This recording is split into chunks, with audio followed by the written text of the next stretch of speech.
evening, everyone, and welcome to another installment of TED Excellence, the show in which I never plan for these intros, so I have no idea what I'm saying. And I come to you live from Crater Valley on the moon with Dogcat Fox, a Pepperjack, and all of you. Good evening, everyone. Welcome again to Thursday. Tempestuous Thursday.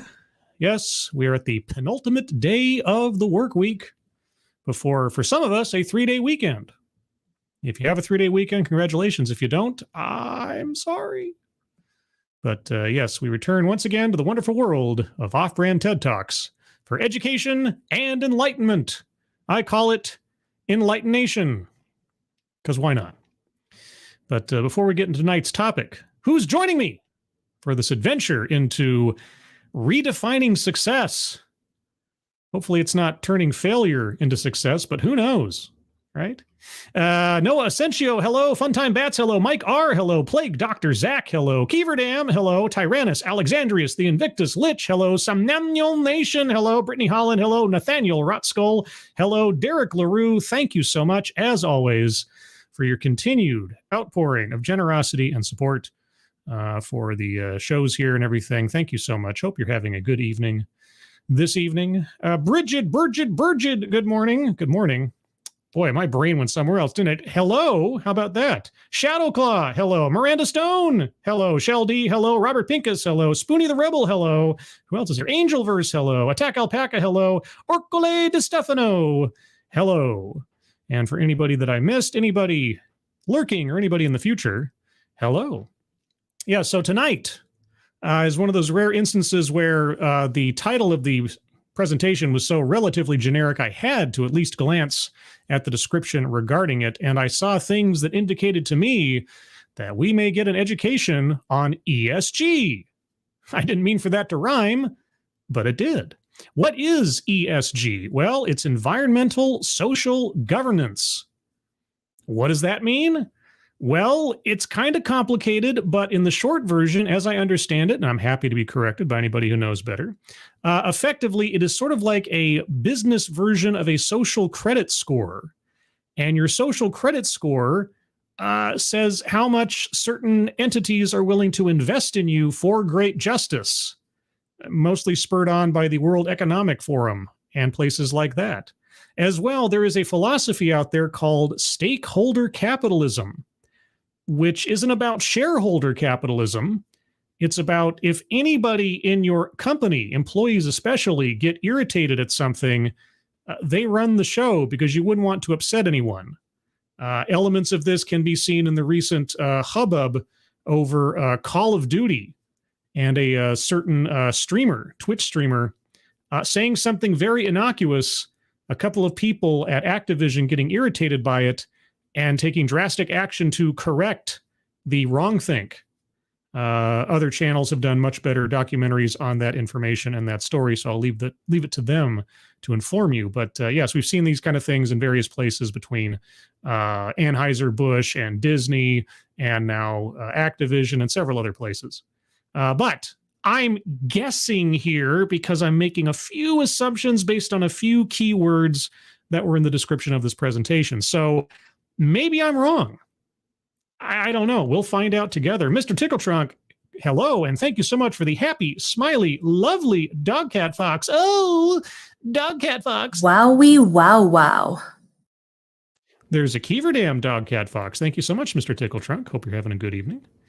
And let's see a couple more hellos here before we get into it. Liesel7, hello. And Ostzan, hello. And did I miss anybody else? I hope I didn't, but if I did, my apologies. Either way, tonight's bingo card is bingo card A. So get your bingo cards ready. Bingo card links are in the description. Also, please do take a moment to direct your attention to the top of the chat box. There's some fundraisers up there as usual, but there is a new fundraiser up there that I'd like you to take particular attention to, pay particular attention to, and that's the last one on the list. Our friend Maddie, who has been a YouTuber for years and years and years and years, was just recently diagnosed with cancer. Cervical cancer, if I'm not mistaken. And she's looking for a little help in helping out with the deductibles for her treatment. So it's not a whole lot of money in the grand scheme of things, but every little bit helps. So if you have a couple of bucks you can spare, please consider sending them her direction. If you can't donate, that's perfectly fine. But if you can share those links, all of them, but especially Maddie's, out on social media, that would be very much appreciated. So with all of that being said, this talk runs just under 13 minutes. I'll start off with a few seconds for a sound test. You guys tell me if you can hear it, and then we will proceed. Welcome. I have a little task for you. Oh boy, I love homework right at the beginning of a presentation. You guys hear that all right? Let me know in the chat. Let's see. Now, I will warn, StreamYard gave me some kind of weird error just before I went on live for this. So hopefully there's nothing going wrong with the broadcast that I just am not aware of. But if there is, do let me know. Audio is working, says Ercole De Stefano. All right. Lima Charlie says Tyrannus. I'm assuming that means loud and clear. And so Mamulation says, sounds surprisingly good. Are you saying that all my other presentations sound terrible? Thanks so much. And the task is Yes. to remember what you did yesterday, from the moment you open your eyes all the way to the evening when you went to bed. Oh, is that all? Okay. Well, since I lead a relatively methodical and routine life, it's not that tough to sort of chain the events together. Okay. And then tell me, Uh-huh. how many organizations were you in touch with? How many organizations was I in touch with? Well, let's see. Yesterday was Wednesday, so there would be obviously my company that I work for. And then I had to contact directly. Well, I mean, is just simply going to the website of a place technically? I'll count that. Okay, so I had to go to 1, 2, 3, and then I had to email her, and I think it's 4, but I'll play it safe and say 5. I'll say 5. 5 organizations. Oh, I had to call the bank. That's right. So that is 5. Okay, 5. Can you make guesses? No problem. 5. I think it's 5. Anyone? 5. 50. 50? What do you do? 100. 100? Does anybody say more? Hundreds. Hundreds of organizations in a day. Okay. Absolutely. So research suggests that we are in touch with hundreds or even thousands of organizations every single day. I mean, I suppose if I get on the internet and click on a YouTube video, I'm technically in touch, quote unquote, with an organization, that being the channel that I'm going to. Okay, define organization, I guess would be the next question. It starts when we open our smartphones. Oh, well, there you go. I don't have one of those. Social media, we browse through. And then what do we do? Okay, I guess Twitter does count technically as an organization. Okay, so that's 6. We encounter organizations. We are part of many organizations. And now another question to you. Not necessarily. How many of those do you consider beautiful? Beautiful?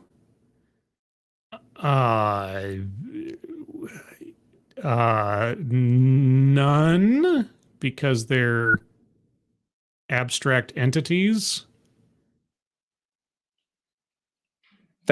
You're waiting for an answer from the audience?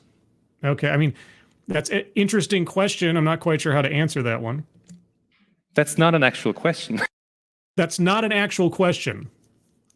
So the statement you just made with the question mark at the end and the implication of it was not an actual question. Oh, okay. Well, okay. If you maybe noticed it, and why? Because you might think, how in the world would I be able to understand what beauty in organizations is? I mean, beauty is in the eye of the beholder. You could find a very efficient organization and find that beautiful. You could see what the organization produces and how they do it, or the atmosphere or culture within the organization, and find that something to admire in some way. I don't know. Yeah. And that's basically the topic of the talk. Okay. It's the main content to try to shift all of our perspective of beauty in organizations. Okay. For me, it started like this. I went to the office the other day, like Yes. every day, basically. I like going there, love my office. And I like the coffee machine, have an espresso there. And then I went into my office and sat down and read the business news. And what happened then was that I came across an article, and this article was praising one firm. We can call it Firm X. Firm X? Was Charles Xavier there by any chance? Is Firm X associated with TEDx by any chance? Or does TEDx work at Firm X? And this article was so amazed about this firm, then I was intrigued too. I had developed a very positive predisposition about this firm. I thought, wow, Firm X must be amazing. Yeah. But since it is research on organizations that I do, I looked at a little bit deeper into what it was that this company's success was based on.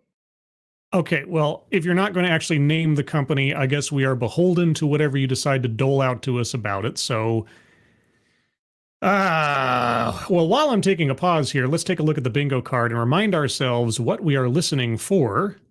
This is not your usual TEDx selection, so I guess we'll see what we get. So on bingo card A, we're looking for collectivizes own demographic, systemic institutional. I think we might already be there, or by implication, we'll be there pretty quick. Sales pitch for product or service. I guess it depends on what he's trying to sell us here. Childhood or family anecdote, not yet. Diversity, equity, and or inclusion. Plays victim. Microaggressions or unconscious bias. Privilege. Contradicts own point or argument. Patriarchy. Weightless example. Wage gap. Feminism. Marginalized or marginalization. A list, white supremacy, word salad, self-vilification or wretchedness, argumentative non sequitur, attempt to coin new buzzword or buzz phrase, mind reading or assumes motives, benevolent condescension, anecdote that probably never happened, and leaves out vital context. So nothing that I can tell is for sure on the board yet, but that's what we're listening for. Remember, bingo card A, and the links are in the description. And then I found out that this company's success was based on producing a product that goes almost directly into the trash bin. So the company is producing something that we use maybe once and then throw it away. Kleenex? Condoms? I was intrigued. And what happened then was I wanted to understand more about successful organizations, and I started looking more. Well, here's what we need to understand successful organizations. Details, not abstracts or anonymity.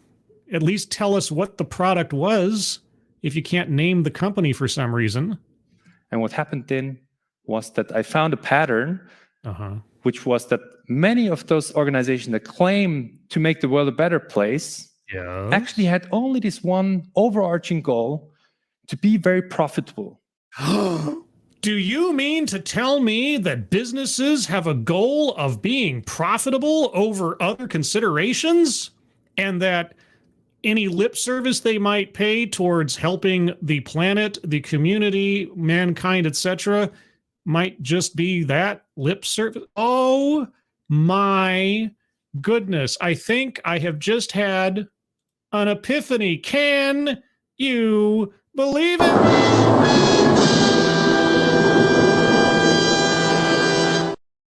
I don't know, guys. I'm shocked.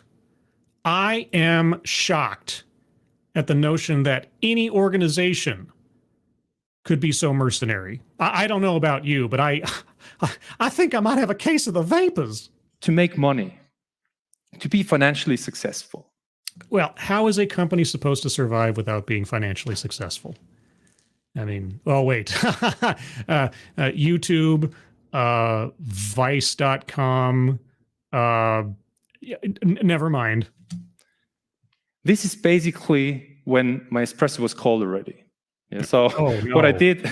So what I did.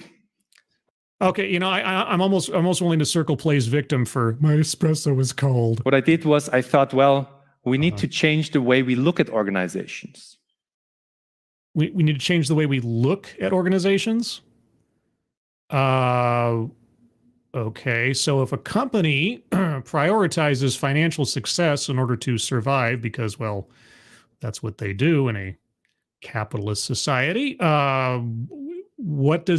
is this like a sort of Schrodinger's cat kind of thing? If I'm looking at something or not looking at something, it changes the very nature of the thing? Is that what you mean by changing the way we look at companies? And we need to change the way we look at organizations and find beauty in them. So what happens is that I would prepare the talk, and I had in mind to transfer one concept from the late David Foster Wallace. Okay, that name is familiar to me, but I don't know why. I don't know if anybody knows him. Anyone here? Sounds familiar. Ah, excellent. Great audience. So basically, he introduced this very nice concept of the natural default setting of humans. And this natural default setting, what he means by that is simply that we tend to look at the world from a very specific angle. It's always the same angle. So we look at organizations always from the same angle. He says that the natural default setting is something that is constantly putting us at the very center of the very universe. It means that everybody else is constantly in our way, which makes sense. Yeah, I mean, unless you're somehow psychic or a total and absolute empath, it's hard not to have a certain level of self-centeredness because you only have your perspective and your little slice of the world to pay attention to and live within. So, yeah, plus there's, the basic lizard brain survival instincts and self-preservation and so on. So, yeah, to some extent or another, we all operate in that way. Very few of us are 100% selfless. I don't know if you had to line up to come in here or to go to the bathroom, but everybody else is constantly in our way. And we hardly question our very natural default setting. Well, I'll tell you what, when I'm walking down the sidewalk and somebody up ahead of me is walking slower than I am, and I have to maneuver, yeah, they're in my way. If I have a destination I have to get to, I don't really care about the people in between. I just want to get to where I'm going. They can be, sauntering painstakingly if they choose. I'm going to weave around them. It's nothing against them. I'm not harming them in that way. But ultimately, I've got to get done what I have to get done. So, yeah, in some way, shape, or form, sure. Is that a bad thing? And I find this a very beautiful concept to transfer onto how we look at organizations. Okay, get on with it, as Monty Python would say. How should we look at organizations? And why is that? Because we look at organizations always through a very biased kind of lens.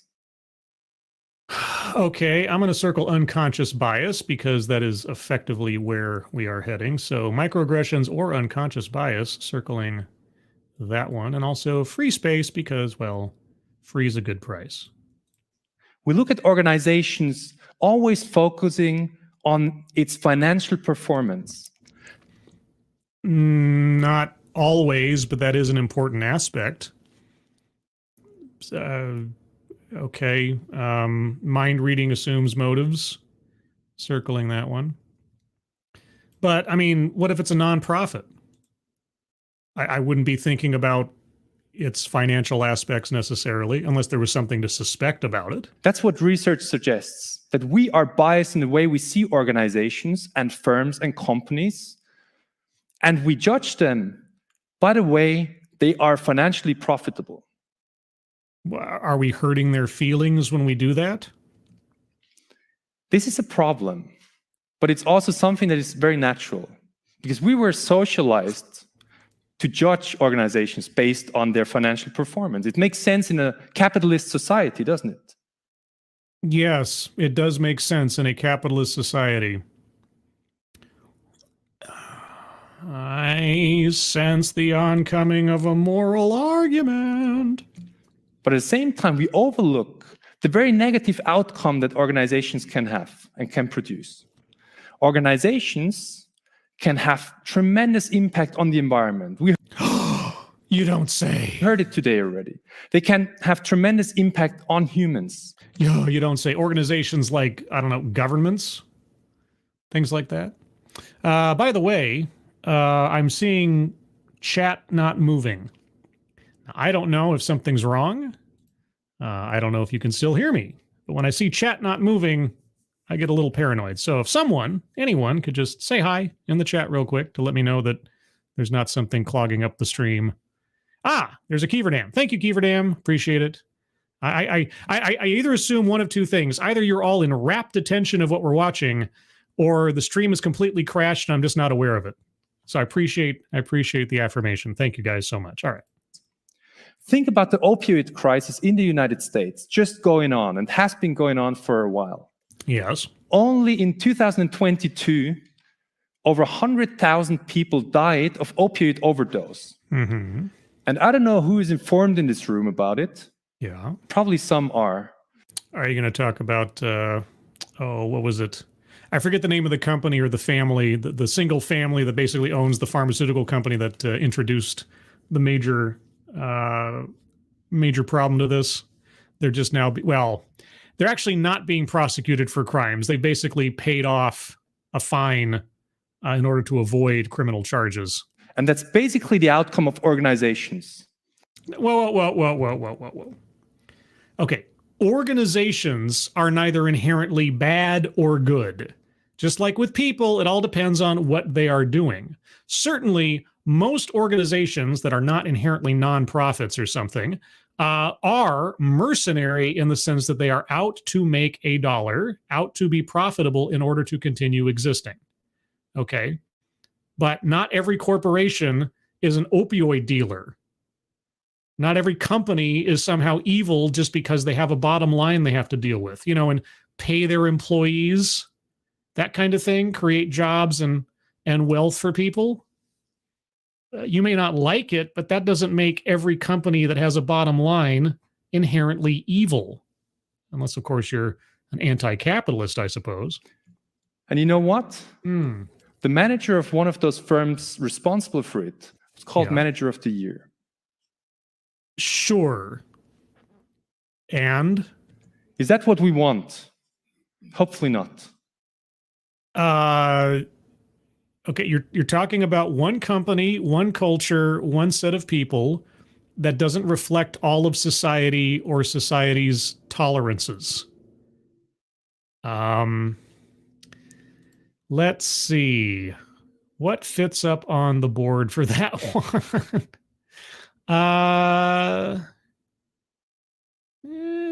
Would that be benevolent condescension leaves out vital context? You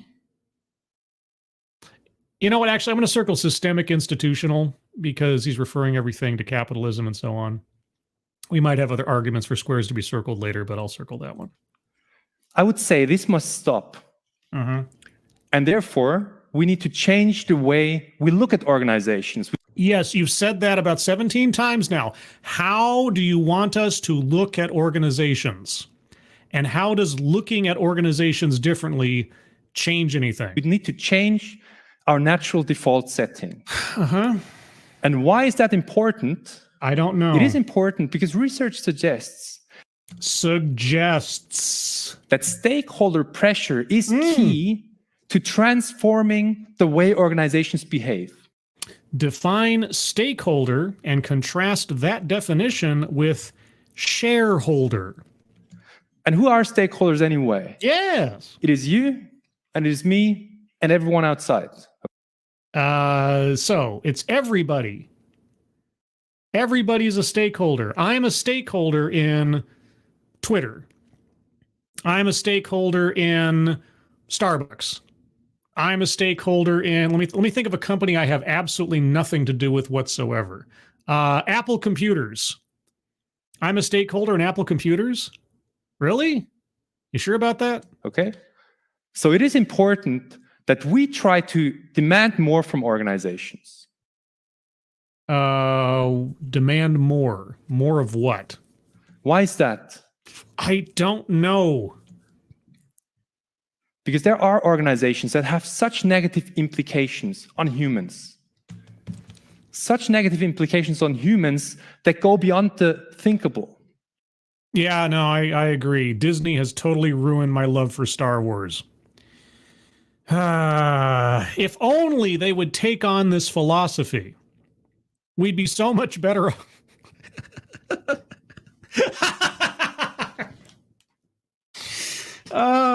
Yeah, tell me more. Just imagine there are large organizations in the United States, and what do? They pander to the lowest common denominator out of some sense of virtue, and then they ruin their own products and bottom lines and ruin people's jobs and prospects. And their stock tanks and the future of the companies put into question, all for sending one big virtue signal rather than satisfying their customer base. Oh, should I have said spoiler alert or something? They earn billions of dollars. They earn billions of dollars year after year after year. Every company earns billions of dollars year after year after year. Boy, I'm going to have to talk to my boss tomorrow to get a raise. Now, thank you, John Miller. Stakeholders are just people impacted by the business, not necessarily invested in it, though this guy is taking it the most extreme definition. Just for everybody's reference, there are some great editorials out there over on Midnight's Edge on YouTube. Look up Midnight's Edge. Usually they just cover sort of like, media news and movie news and behind the scenes stuff, but they've done a couple of really excellent informational editorials on ESG and stakeholder capitalism using examples from Anheuser-Busch and Disney and other places that really, really, really exemplifies what this guy is, well, implicating here, if not outright pitching. And so I definitely recommend go checking out Midnight's Edge and the team over there, what they've done. It's really good stuff. Thank you, John Miller. And what happens is that they employ a large workforce, and a large part of their workforce is only not starving to death because they get state-subsidized food stamps in the United States. Who are you talking about? I'm not saying he's lying. I'm just wondering, who specifically is he talking about? Imagine this. I can imagine it, sure. Who are you talking about? Like Walmart? Amazon? Who? There is an organization, small startup. Yeah. Are you going to name it? Highly profitable. Are you going to name it? And it offers mental health services online. Yeah. And WebMD is really the greatest place to go for medical advice. Are you going to name this company? Because if you do, I'm circling sales pitch for product or service. At the very first sight, you might think it's a very good thing, right? I would be very wary of online-only mental health advice. Mental health services online. Great. Not necessarily. It makes mental health services accessible to the masses. Is it quality mental health services? So it works the following way. You chat with a chatbot or with a... Yeah, when I want quality mental health service, I turn to a chatbot. Boy, oh boy, nothing like a personal connection to a text. So it works the following way. You chat with a chatbot or with an algorithm. Can you imagine the cyberpunk technological hellscape this guy is describing right now? A hellscape of the mind, at least. And the algorithm would tell you what to do, and it would tell you how to feel better. The only problem is that this chatbot and the algorithm is trained to always, in the end, suggest to take medication against your depressions or whatever. Oh, okay. So he's not arguing for online mental health through a chatbot. Okay, I rescind my critical sarcasm. He was arguing against a chatbot algorithm that is basically a salesperson, except in electronic form. Okay, I retract my joking, even though it's on the record. So what the outcome really is the following. A lot of people get addicted to drugs and medication. The company knows that, but they don't care about it. They don't care about the negative implications their actions have. Why? Because the profits are high. Yes, I think we've all either been witness to or victims of the pharmaceutical industry taking advantage of people over the last several years. I'll just keep it as generic as that rather than risk any kind of YouTube retribution. But I hate to tell you this, companies can either be evil or neutral or overall benevolent and still make a profit in all situations.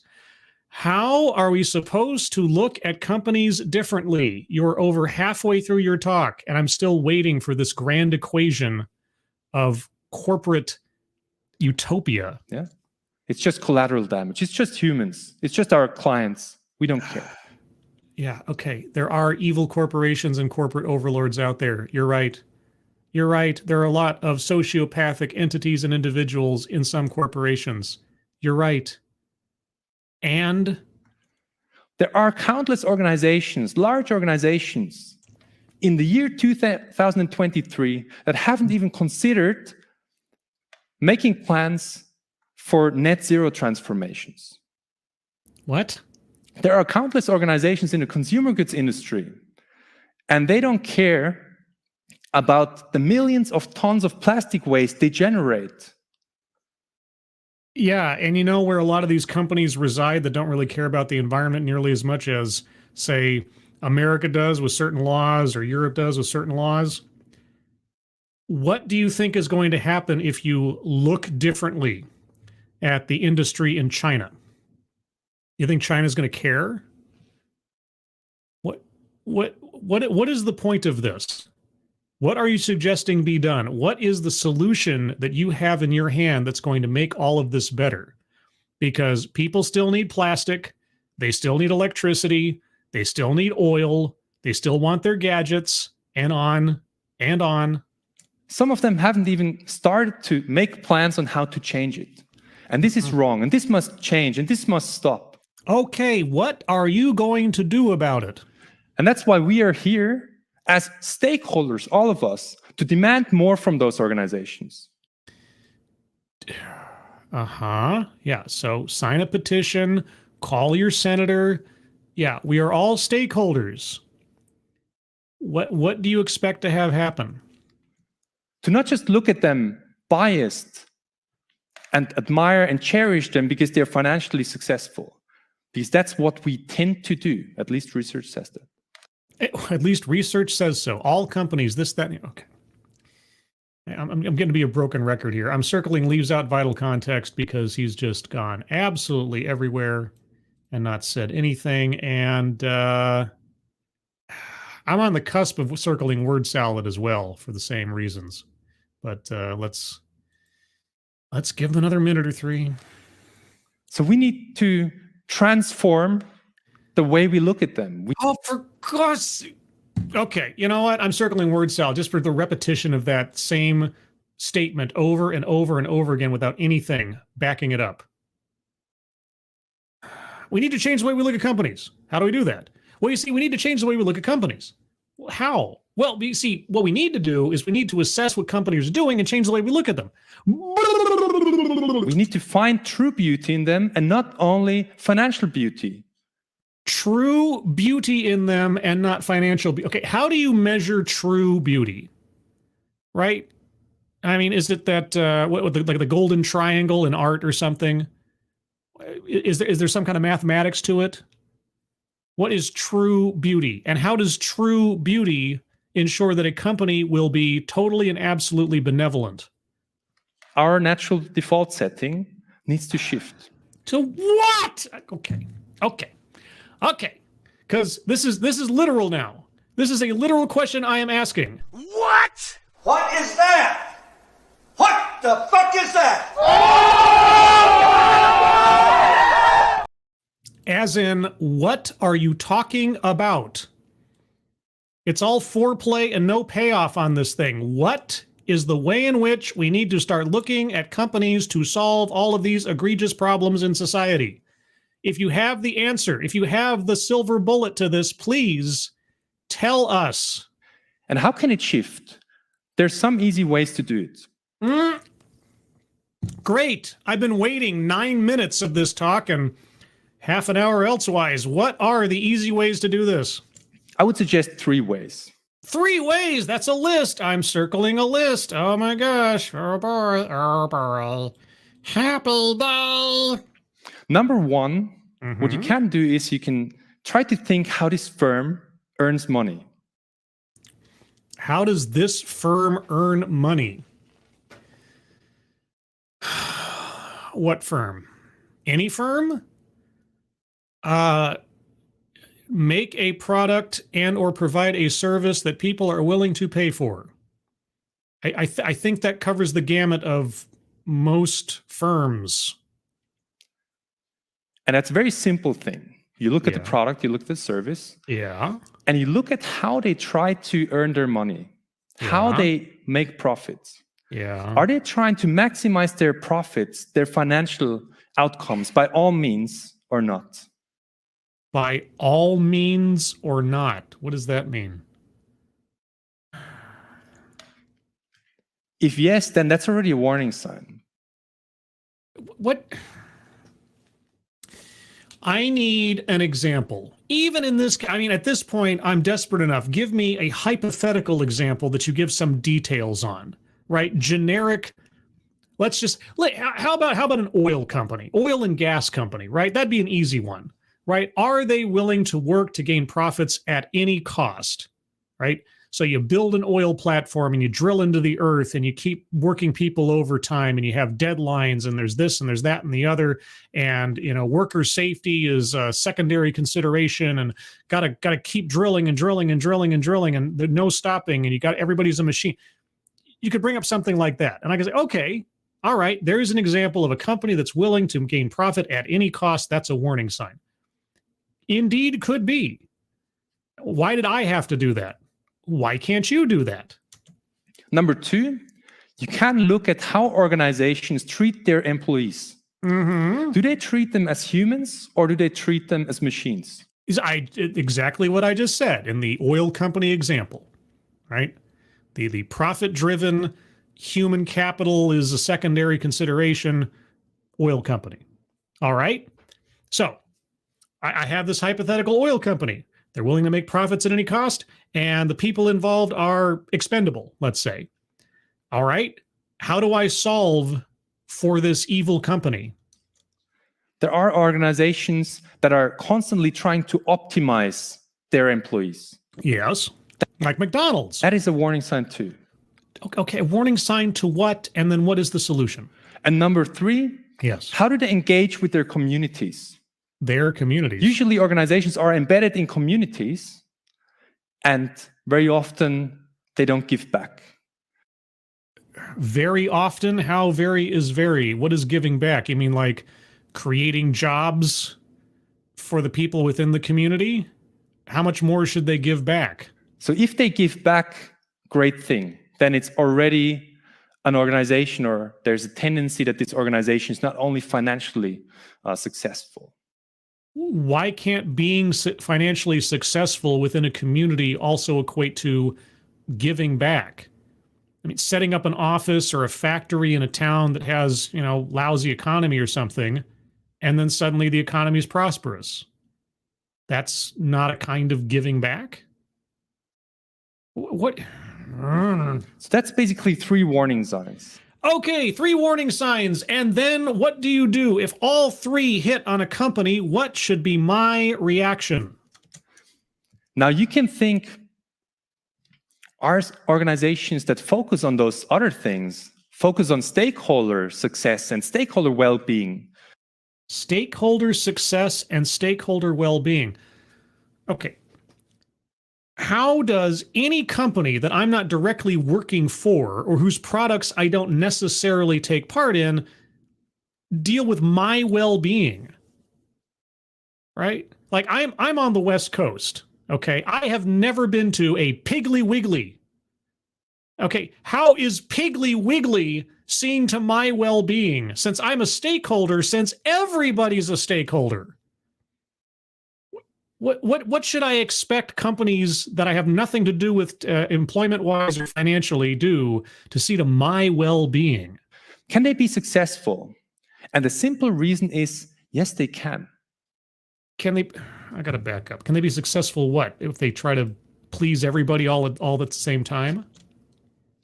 Are organizations that focus on those other things, focus on stakeholder success and stakeholder well-being, can they be successful? And the simple reason is, yes, they can. Give me an example. Give me an example of a company that has done nothing but focus on stakeholder well-being rather than shareholder, I don't know, support, and has been successful. You should be able to give me at least one example. There is research, recent research from American scholars. There's recent research from American scholars that the moon is actually made of green cheese. Suggesting organizations that focus on the well-being of their employees can be extremely successful. Employees are not stakeholders. Stakeholders is everybody. Or are employees stakeholders? I mean, I guess if everybody's a stakeholder, then employees can be stakeholders, but you're not talking compared to their peers. So even research says and just suggests that putting a focus on other stakeholders can be very beneficial. Okay, you said stakeholders were everybody earlier. Now stakeholders are just employees. Golly gee whiz, Batman. If your employees are happy, if your employees are content, there's a better chance your company is going to be successful, that you'll have great retention rates and not a lot of turnover, and you'll have people mastering their skills in your company and being more efficient over time, and da-da-da-da-da. Wow, I should get like an Owen Wilson clip of him just going, wow, when we have such grand epiphanies like this. Now, altogether, organizations are some of the most powerful creations humans ever made. Organizations just writ large? Yeah, sure. Civilizations, governments, tribes, yeah. They have contributed to the development of culture. They have contributed to the development of science. They have contributed to the development of technology. Yeah. They even brought us to the moon. Oh, yeah, right here. Here I am. Rock me like a moonicane. Yes. So what? How are we supposed to look at companies? They shape the way we work, we interact, the way we live. So organizations have great power, but the greatest power of all is love. Is it love? I mean, it is the fifth element. Is to shape individual and collective action. Collective action. The greatest power of all is to shape individual and collective action. It is the greatest power of all, except for Grayskull. Sorry. And we need to harness this action. We need to harness the power organizations have to create a future that is very livable. A future that is equal. A future that is worth living for us and our children. What? Do you happen to work for the World Economic Forum by any chance? Because last week I listened to somebody who sounded just as passionate and just as ecstatic and made just as much sense talking about businesses and economies and stuff. So I would say that we not only change our consumer behavior. How? How should we change? How should we look at companies, and in the next 30 seconds, how should we change our consumer behavior? We not only change the way we invest in organizations. We not only change the way we behave as members of organizations. What? But it all starts with the way we look at them. God, how should I look at an organization? How? We need to make sure to reset our natural default setting, to find true beauty in them. What? So I would say that we need to look beyond profit. What? We need to shift perspective, and we need to change our natural default setting. Thank you. Okay, talk about circular thinking. It's a good thing that I deal in circles every week because I've got some circles. Let's talk about some circles. Boy, oh boy, what a... Okay. This is the card as I have it. Let me zoom in on it a bit because it's a little small. Whoops, maybe not that big. How about that? That works. Okay, so I'm going to go over the card one more time by myself. And then if you have any arguments for squares to be circled, let me know momentarily. Collectivizes own demographic. We are all stakeholders. So I guess yes. Sales pitch for product or service. Boy, I wish. Was there anything definitively mentioned in this deal? I don't think so. Childhood or family anecdote. Surprisingly enough, nope, never talked about his childhood or his family. Diversity, equity, and inclusion. He talked about an equal world. I'm going to take that. Might be a little bit of a stretch, but that's fine. Plays victim. My cappuccino, my espresso was cold. I know, but the likelihood we're going to get any bingos out of this one is pretty slim, so. Privilege. I don't know. Contradicts own point or argument. Yeah, what was his argument? We need to change. I don't know. Did he have an argument? I don't know that there was an argument. Weightless example. Yeah, the entire talk was absolutely weightless. Every example that was brought up was weightless because it didn't actually support or even define what the hell we were supposed to be there for. Wage gap. Yeah, companies that make money. They're bad, I guess. I don't know. Feminism, no. Marginalization. Not specifically. White supremacy, no. Never brought up race. Self-vilification or wretchedness, he never talked about himself. Argumentative non sequitur. Yeah, everything. Everything. There was a company I looked up, Company X, and it did a thing. Now, let me never mention them again or specify anything about it as far as it having anything to do with this talk. Attempt to coin new buzzword or buzz phrase. Surprisingly enough, he didn't. He gave us nothing. Absolutely nothing.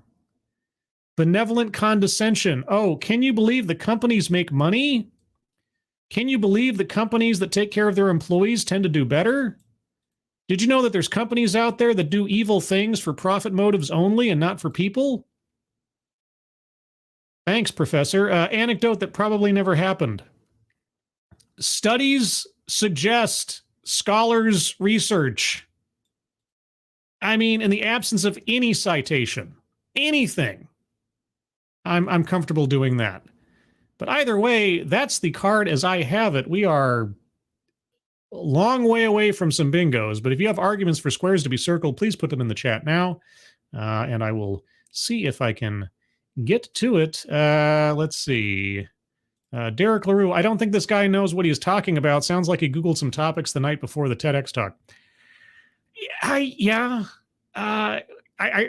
Again, you get a mixed bag with TEDx events as to what they require or the prerequisites for getting on a stage. The one time I looked at an organization nearby that was putting on an event, they required you to basically put the entire script of your talk into a sort of a community hub kind of thing. And then the members would then vote on which talks were the best. And then like the top 4 or 5 or however many slots they had open would be invited to come and give their talk on a stage. So maybe this is the best they could come up with. I don't know. Yvonne Solomon, they really just let anyone have a TED talk, huh? Yeah, that is both the agony and the ecstasy of TEDx. It takes on anybody. It'll let anybody in. That is the beauty I see in the organization. Yeah, you get people from all walks of life with all types of ideas, good, bad, or completely incoherent. It's all worthwhile in some way, shape, or form. Proposed new square, pointless talk. Yeah, that would see. Unfortunately, I don't think we could ever get a blackout if we had a square where the entire talk was pointless. Because I think ultimately, if you filled up every other square, there would be a point in there somewhere. Because like contradicts own point or argument kind of requires it. Yeah, I don't see anybody else arguing. Urcule de Stefano, this dude lost me when he whined about his espresso getting cold. Yeah, I was so involved in this article I was reading. Oh, my espresso got cold. Oh no. Well, there we go, guys. I think that's it. Unless unless I could, unless I should, unless I might do a bonus TEDx. Can I find a short TEDx in my library? What do I have? Oh, do I have a 6-minute long TEDx? I do have a 6-minute long TEDx. Shall we watch an unprocessed, unprepared, possibly terrible audio 6-minute bonus TEDx? Oh, sure. Why not? Let me prep this real quick. Oh boy, guys. Oh boy. Let's see here. Let's see if I can get this. One moment, please, while I prepare this unplanned 6-minute long TEDx. And boy, howdy, for those of you that were able to attend the pre-show live chat on the Discord server, you'll already be aware, at least partially, of the existence of this particular TEDx talk. But it really does require me to read you the title because, man alive. Okay, you tell me if you can interpret this because I sure can't. Here is the title of our bonus TEDx: Scalability, How AI and ML Could Decolonize and End Need for Aid Entirely. I'll give you that again. I'll give you that again for those of you in the cheap seats. Scalability, how AI, artificial intelligence, and ML, machine learning, could decolonize and end need for aid entirely. I think there should be the need for aid, but that's not in the title. Now, I'm hoping that this is in English because I don't know. I honestly have no idea. So I'm going to blank out the bingo card. I'm going to reverse time, take off all the circles. We'll start anew. Bingo card A, 6 minutes. Let's see what we get in this surprise package. If it's not in English, I'll just wrap up the show now. Or if the audio is terrible, I'll wrap up the show now. But let's find out together. I should probably get past stuff. No. Hold on. All right, all right. Awesome. Oh boy. For a moment, envision a world that is not dependent upon humanitarian aid. Okay, for a moment, imagine a world that is not dependent on humanitarian aid.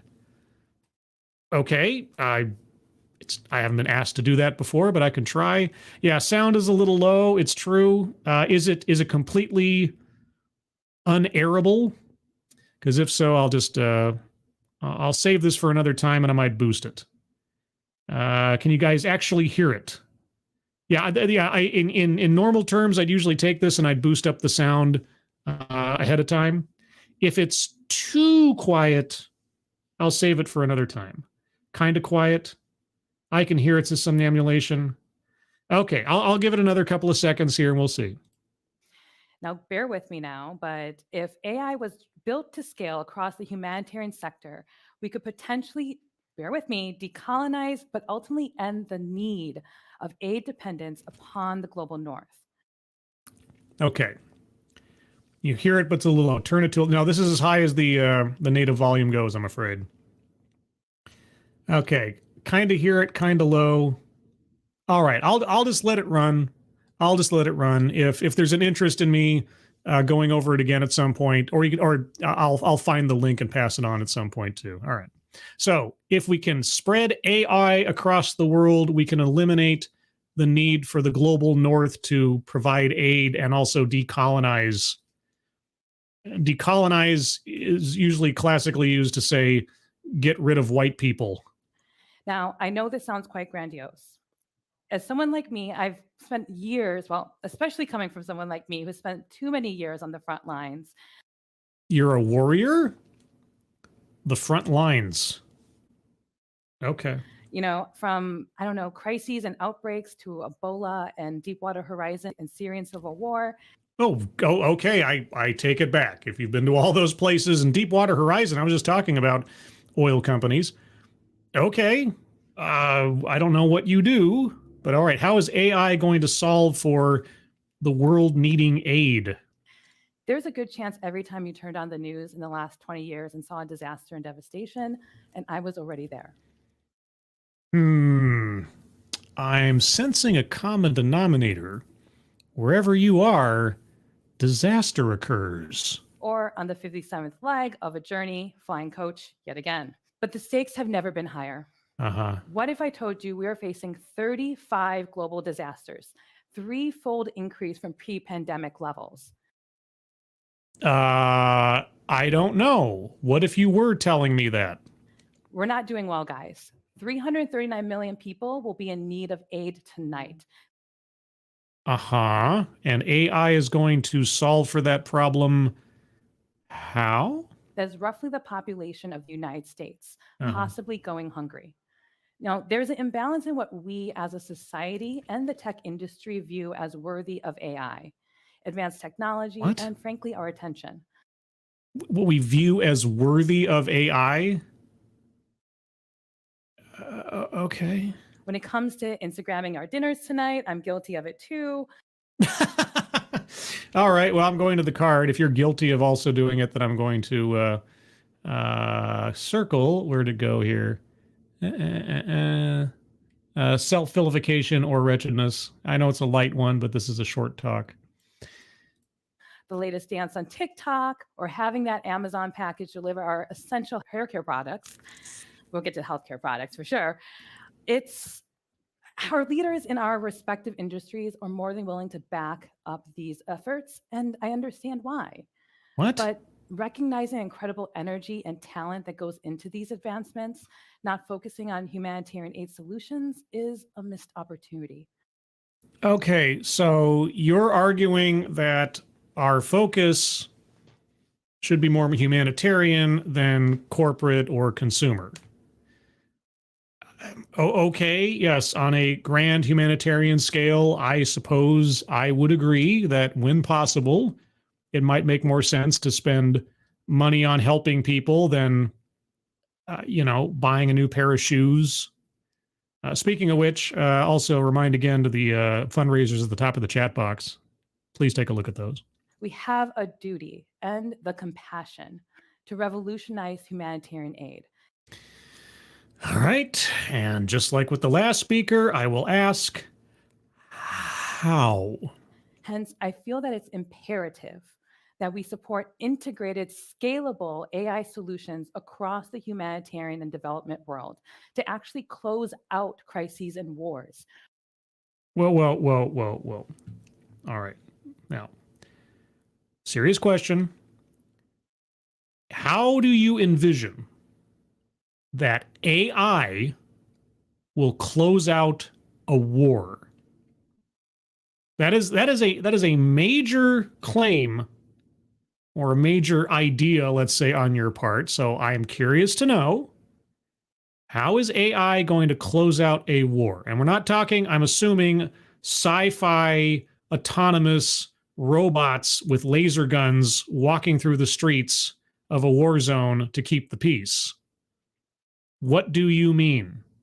This is, if nothing else is said in the course of the rest of this talk, I want at least some kind of explanation or plan for how that is supposed to work, rather than starting new ones. So how do we do this? Yes. Well, for example, AI can be leveraged particularly in last mile situations. When it comes to humanitarian access, right? Remember these two terms. Populations where AI can be leveraged particularly in last mile populations where access is limited either due to financial limitations and sanctions, violent threats, or rugged terrains. How is AI going to reach people in a war zone with rugged terrain and limited resources? If there's no electricity, if there's no internet, if communications are limited to like radio or maybe satellite phones or something. Okay. And I humbly experienced this and navigated firsthand in 2018 for roughly What? 4 million IDPs, internally displaced populations, that were What? trapped in northern Syria. It was there where I utilized advanced mapping solutions. You're talking about using technology to enhance existing methods of delivering goods? Is that what you mean? By utilizing tools such as AI, machine learning algorithms, coupled with aerial footage like analysis systems and the subnational level, we can identify previously inaccessible areas. But what if I told you this is just the Flintstone version of what we could do tomorrow? Okay, so AI is going to improve mapping for use in providing aid. How is any of that going to end a war? Thank you, Officer Buck Tud Russell. True beauty, don't put food on the table. That's also true. Beauty. American beauty, put food on somebody's table. But yeah, our ESG stakeholder guy, yeah, who cares about a company earning money? We have to look for the true beauty, whatever that is. Thank you, Officer Buck. And if StreamYard's not letting me, there we go. Okay. Haven't seen you in a while. You been around? Sorry. Oh, hold on. Sorry, I'm 14 minutes behind. No, I was wondering for a second. Was that like a delayed message or something? That's fine. From the future, I say hello, Officer Buck. From the future where AI is going to end wars with better MapQuest or something. Yeah, Flintstones. I'm old. I'm dated. Trust me, I look younger than I am. But I withhold comment. by using this tech in tandem with readily available drones to deliver aid,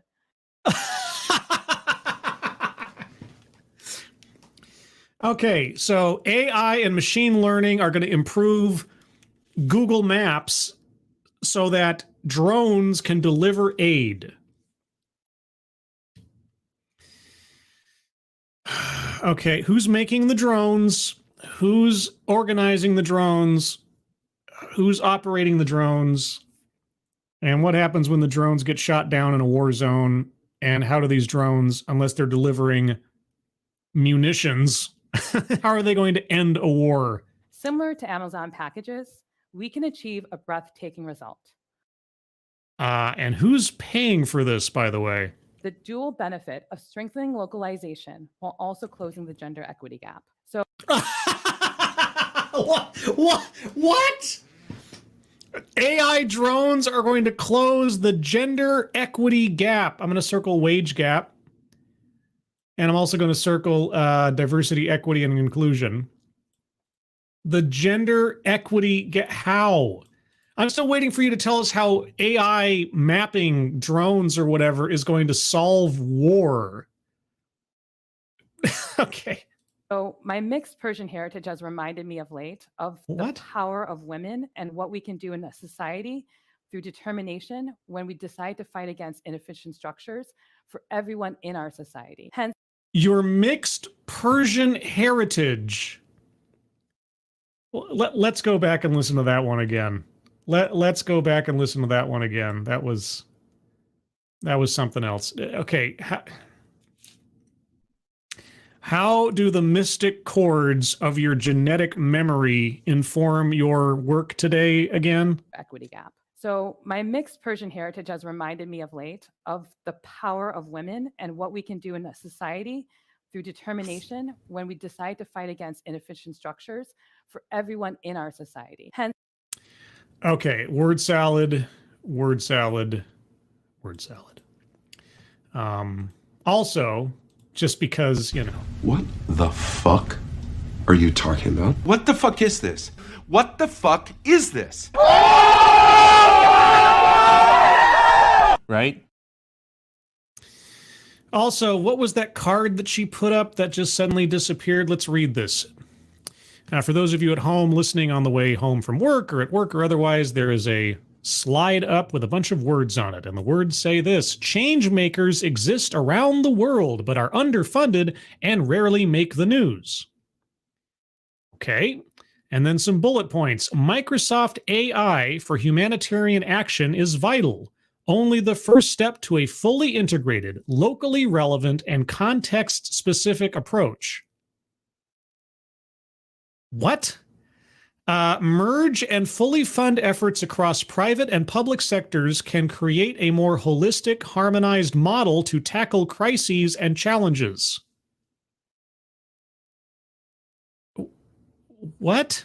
That's not even proper grammar. Skeptics, no matter the occupation or political party, risks posed by AI could lead to surveillance humanitarianism. Well, you're the one talking about AI-controlled drones going over a detailed map of a war zone. Let's shift our attitude. With proper regulations and safeguards put into place, these advancements will produce more benefits than harm. Yeah, because regulation in government and scientific advancement these days has been so prevalent. Let's change the way we work. Tech, IT teams should not be housed in a separate office as support staff. Why not?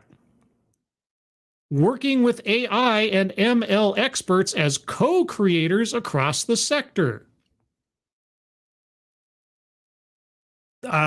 This slide perfectly fits with this presentation because it's as opaque and full of half thoughts and gobbledygook. All right. Everyone in our society. Hence, one of the most powerful means of achieving scalable AI solutions is actually supporting and empowering the women who are already doing that great work on the ground.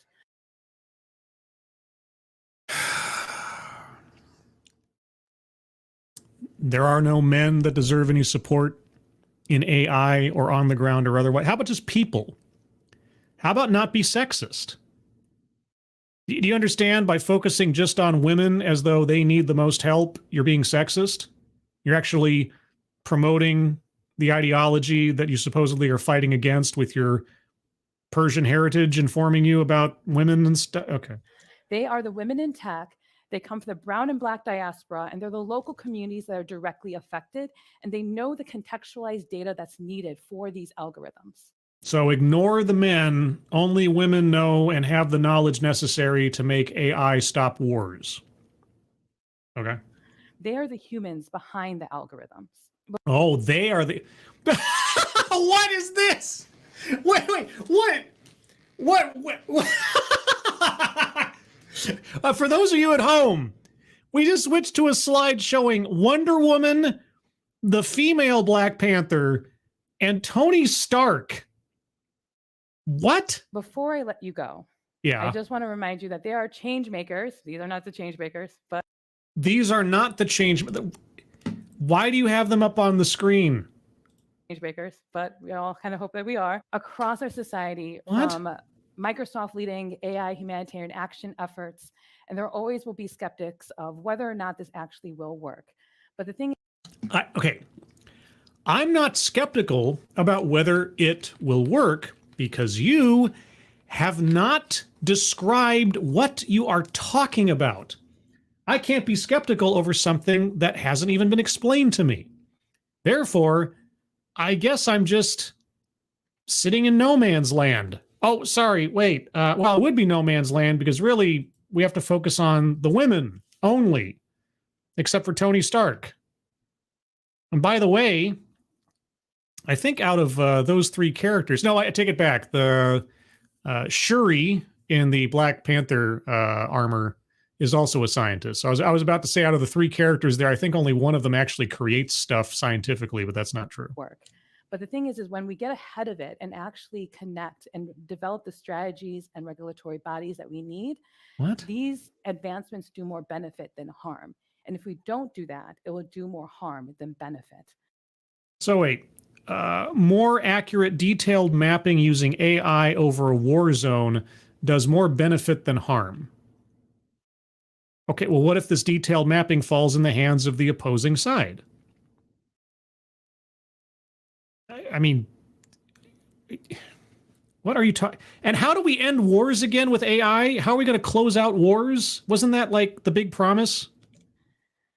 So before I let you go, I just do want you to imagine what Florence Nightingale could have done in the 1918 influenza pandemic. What? Or WHO in terms of Darfur. You want to put any kind of faith in the WHO after the last 3 years? Are you kidding me? This is not a silver bullet, but getting to my geeky slide back here, I do kind of feel like Wonder Woman or Iron Man telling Jarvis or Friday to get ready, right? Because we have some work to do, right? What? And yes, I'm a geek. So how can we... What? Boy, you know, I'll steal a line from You Can't Do That on Television. Where does the school board find them, and why do they keep sending them to me? How can I just have like the Midas touch. It doesn't matter. Even when it's not planned, I pick out a TEDx, and 2 in a row, it's just word, gobbledygook, word, thing, stuff, thing. We put our tech where our values are. Even here at home in the US, yes. These advancements can provide solutions to lack of drinkable water in Flint and Mississippi.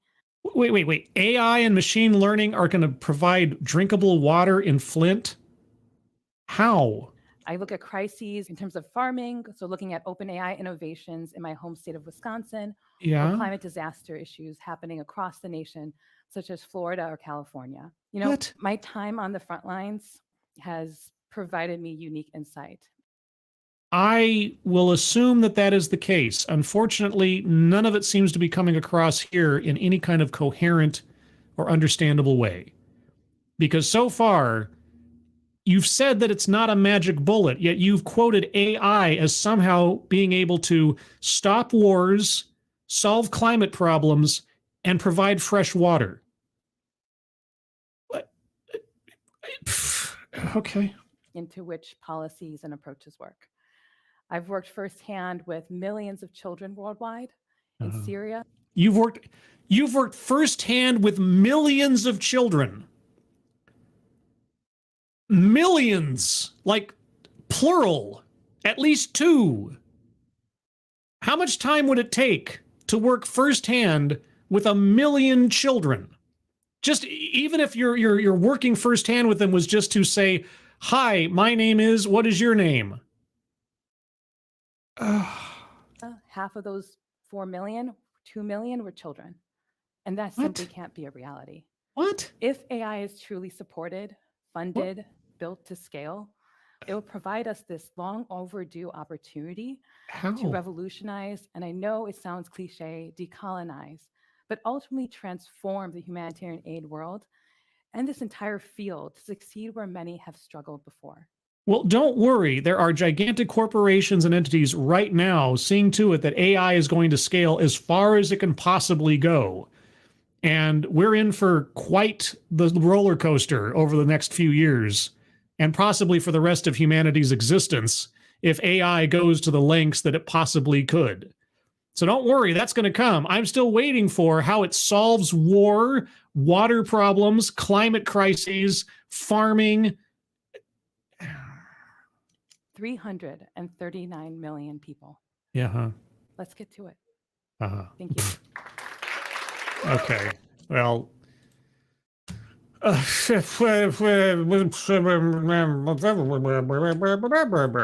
Well, there you go. There was your bonus. I don't know if it feels like a bonus, but that was the bonus. Let me refresh this sucker here. Okay. Here's where I'm at right now with this one. I'll go over one more time, even though there wasn't much here. Collectivized zone demographic. No. Systemic institutional. Yeah, systems, aid, providing AI, drones, etc. Sales pitch for product or service. AI is a product and or a service, depending on how you're looking at it. So that was certainly a pitch of a kind. Childhood or family anecdote. She never talked about her childhood or family. She talked about her work on the front lines. Plays victim. No, she talked about, areas that she's been to that were terrible. That's not her playing victim. Microaggression, unconscious bias. No. Privilege. No. Contradicts own point or argument. In the absence of explaining how or why she was going to achieve any of these things through AI, yes. You really need to explain that part. Never happened. Making better maps doesn't stop a war. Patriarchy. No, but I will circle feminism because certainly that was definitely implied. Let's see. Weightless example. Yeah, again, Flint, Michigan and AI. Water purity and AI. Solving wars and AI. Marginalization. I'm going to double dip on this one because through her going through the, technology exists, women are most important kind of thing, just to remind everybody of that. That was implying that women are obviously in tech being marginalized. So, Bingo. What? Of course! let's see, a list. Yeah, you know what? She gave us a list of all the things that AI is going to cure or remediate. I'm going to circle that one as well. White supremacy. No, she talked about her heritage, but that wasn't enough to imply white supremacy to me anyway. Well, wait a second. Decolonize. Yeah, that is that word has a very specific meaning. I take it back. Yeah. Argumentative non sequitur. Can I count the ways? What happened to solving war? I know I keep coming back to it, but man, when things fit, they just fit. Oh, won't somebody please? Bingo. B-I-N-G-O. Okay! Right? There's our second bingo. Boy, oh boy, a 6-minute talk. Attempt to coin new buzzword or buzz phrase. I didn't hear anything new there. Mind reading or assumes motives.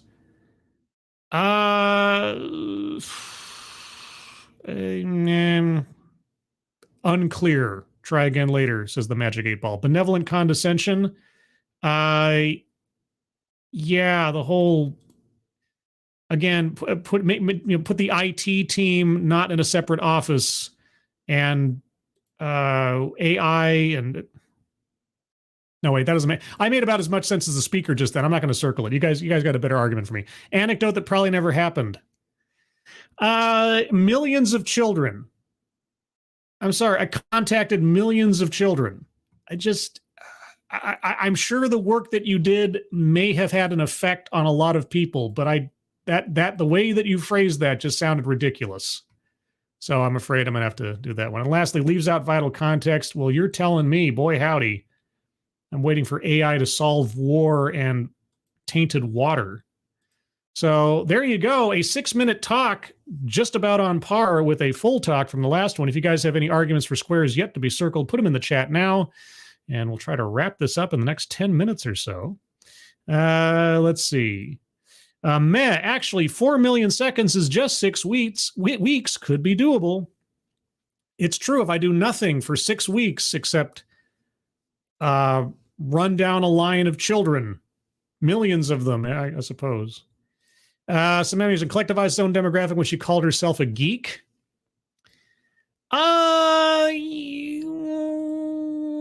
Sure, why not? I'm feeling generous today. Sure, why not? I'm a geek. I knew who all those people were on that picture. I knew it was, Wonder Woman and Black Panther and Iron Man, Tony Stark. So sure. Keeverdam, thank you so much. Circled the card. Oh, I did, didn't I? Yes. Okay. Thank you, Keeverdam. You're right. You have set me aright once again. Okay. Let me get that there before, and even got there before I closed out the show this time. Let's see. Mike R. Women can be change makers. Okay. Yep. That works too. That works too. Let's see. Any other arguments for squares to be circled, guys? She didn't give us... actually, you know what? Her Persian heritage does technically count as a family anecdote. Oh my gosh, guys. You know what that means. I had a dog, and his name was... What? I had a dog, and his name was... Bingo! Of course! Ooh, that's a bingo. Right? Yeah! A double bingo. Oh my gosh. Oh boy. Any other arguments? Let's see. Plays victim. Yeah, again, you know, her getting choked up about the work that she's done on. I mean, if she's gone to like disasters and crises, that's not playing victim as far as I'm concerned. That doesn't count. Microaggressions and conscious bias. Not that I really sensed. Privilege. Not really. Patriarchy. No. Attempt to coin. Yeah, I understand. I said the argument can be made. Well, she, you know, talking about women and women, this and that. She played up the role of women. She didn't necessarily vilify men in the process or make men the enemy in some way, shape, or form, or controlling everything. I know. It might be a fine line, and I'm open to an argument. But attempt to coin new buzzword, buzz phrase now. Mind reading assumes motives. Maybe there's an argument there. And again, benevolent condescension, maybe. I'll give it another couple of minutes, guys, and then I will wrap things up for the night. Bridget, benevolent condescension. As an engineer, this was super patronizing, especially the Marvel stuff. Explain. Explain to me what you mean. I need details, Bridget. Yvonne Solomon, privilege. The whole talk was about who needs aid, who doesn't have resources like, all right, the Instagram, Amazon, you are absolutely right. The disparity of need implies privilege. Very good. You got me. You got me there, Yvonne. Good job. And if Bridget can convince me of a benevolent condescension, we'll have another bingo. Let's see. Faithless men holding women down is implied. Implied, but it's not enough. I needed something else. Let's see. Bridget, she couldn't find any actual engineers to glorify, not a single one. Are you talking about like she didn't name anybody in particular, or what do you mean? I can believe there's an argument there. I need a bit more.